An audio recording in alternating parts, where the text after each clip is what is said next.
Olá, torcedores rubro-negros e tricolores que acompanham o canal do Anderson Batista, sejam muito bem-vindos.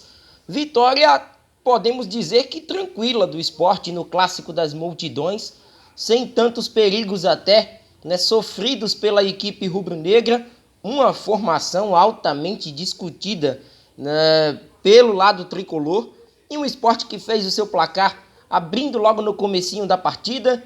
Depois, no segundo tempo, passando por uma instabilidade, mas conseguindo o gol no momento crucial.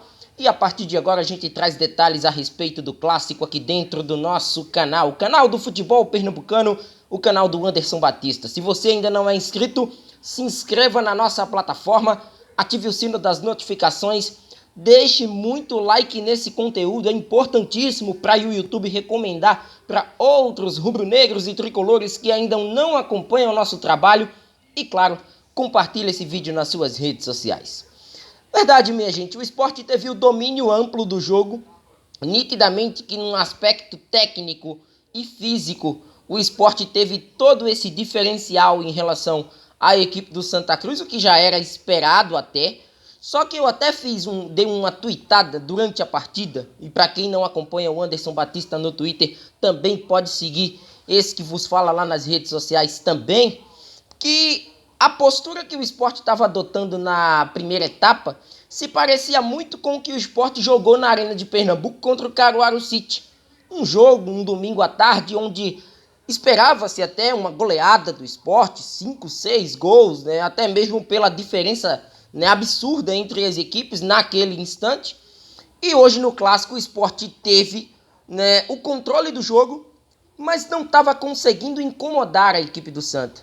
Não sei se por opção, mas perceptível que o Sport, por exemplo, não estava adiantando a sua marcação, que isso tem sido um problema recorrente do Santa Cruz quando enfrenta adversários que acabam adiantando essa marcação, que pressiona a saída de bola, porque o problema do Santa ainda segue sendo o mesmo. O problema coral segue sendo esse homem de marcação e esse meio de campo.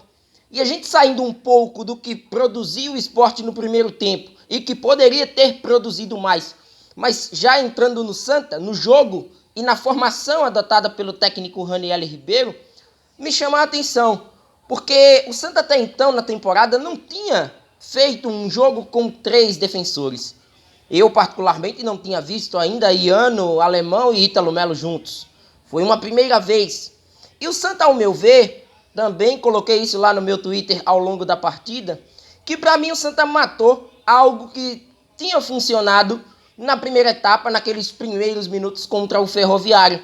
O lado esquerdo com a combinação entre Marcos Vinícius e Lucas Silva. Hoje, com a formação com 3 defensores, o Santa Cruz ele teve o Iano com a posse de bola, fazendo praticamente a função de um lateral esquerdo, dando a liberdade para o Lucas Silva no lado direito, com o qual ele não tem atuado tão bem nas últimas partidas, e o lado esquerdo com Marcos Vinícius praticamente como um ponta, sem a pressão. O Sport não sofreu pressão na frente da defesa, porque G2 não tem essa característica de ser um cara para dar o bote para tomar a bola ainda no campo do adversário. Pipico muito menos. Arthur Santos sobrecarregado. Daniel Pereira, a gente nitidamente que estava ali num sacrifício.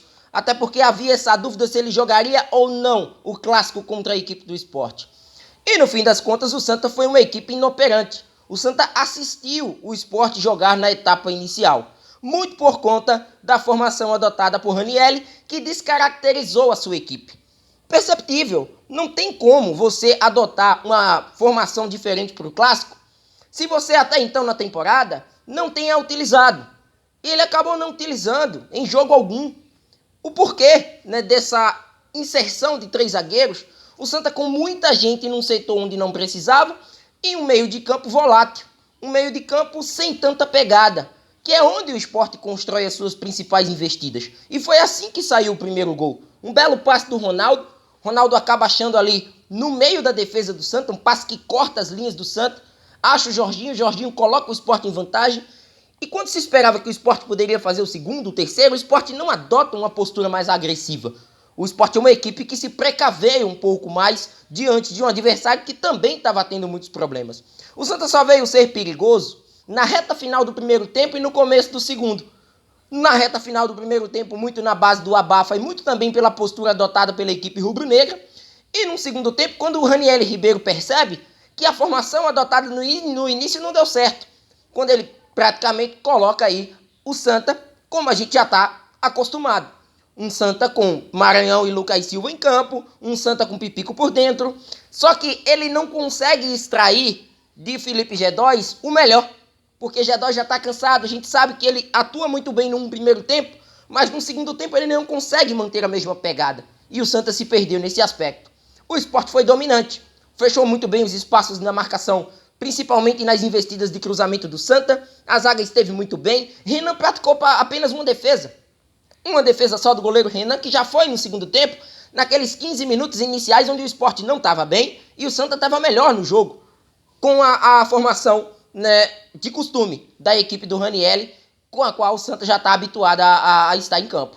Mas a ducha de água fria veio no segundo gol, um erro do Arthur Santos, né, uma jogada onde o Labandeira, feliz, né, entrou bem na vaga do Edinho. O Edinho nitidamente sentiu no segundo tempo, né, o jogo, e Labandeira acaba acionando o Wagner Love, que agora, né, já algumas partidas tem tomado essa postura de ser um cara mais construtor pelo lado rubro-negro. Ele acaba acionando o Luciano Juba, que faz o segundo gol para sacramentar essa vitória. E depois o Sport ainda teve oportunidades. O Igor Cariús ainda colocou uma bola na trave, né, uma bela finalização.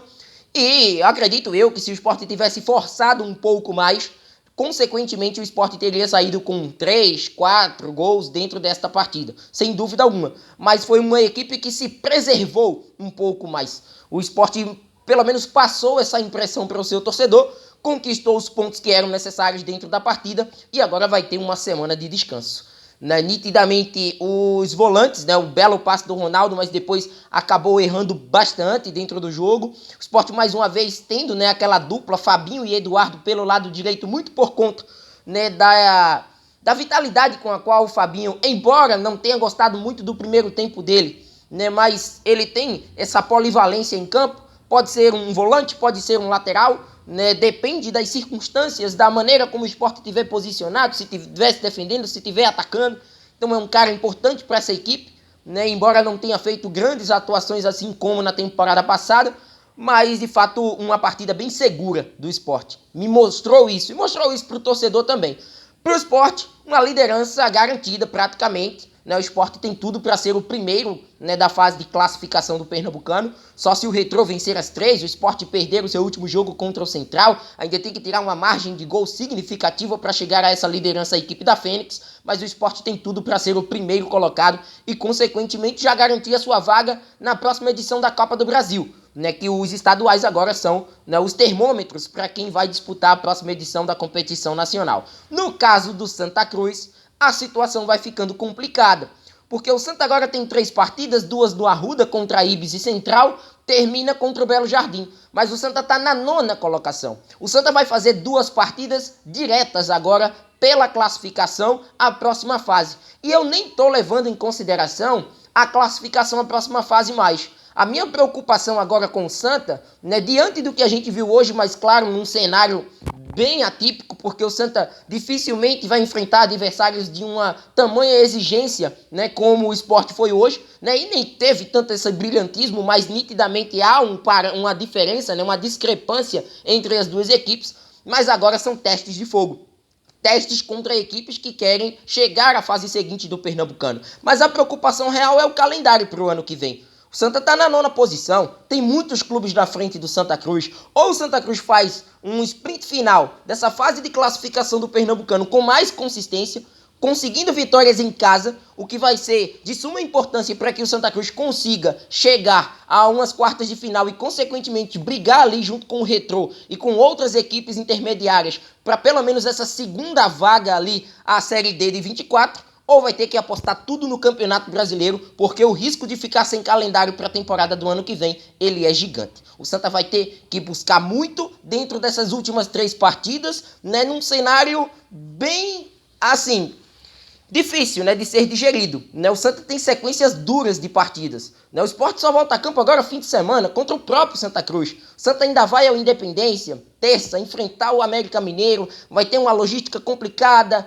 pouco tempo de treinamento para depois mais um clássico pela Copa do Nordeste, onde as chances de classificação são remotas. Então, são cenários bem distintos, né, de um esporte muito bem garantido nas duas competições do começo de ano, ainda nem entrou na Copa do Brasil, contra um Santa que teve uma sequência muito indigesta. Santa teve pela frente Ferroviário, Sport, ainda vai ter a equipe do Fortaleza, vai ter o Sport de novo. Então, assim, são jogos complicados, pesados, que fazem com que o Santa Cruz seja exigido num lado físico, num aspecto físico de um elenco que a gente percebe que é curto. Raniel Ribeiro não consegue extrair tanto, né? Até porque são as peças que não conseguem manter o nível de atuação da equipe. Então vão ser dias, né, complicados para o Santa, né, em meio a esse resultado a ser digerido ainda nesses próximos dias. Vamos ver se a equipe vai conseguir virar a chave. Vai ser importante, né, para que o Santa Cruz possa, de uma certa maneira, trazer um pouco mais de competitividade para o jogo de terça pela Copa do Brasil. Até porque é um jogo que vale muito, embora o Santa seja azarão. Mas para o esporte, né, um resultado muito importante. Deixa a sua torcida contente, tem uma semana de trabalho e foca agora as suas atenções para ser o líder geral da Copa do Nordeste, já que do Grupo A ele já está na primeira colocação. Se você ainda não é inscrito no canal, se inscreva, deixe o like nesse conteúdo e, claro, vem com a gente. Um forte abraço a todos e até a próxima. Valeu!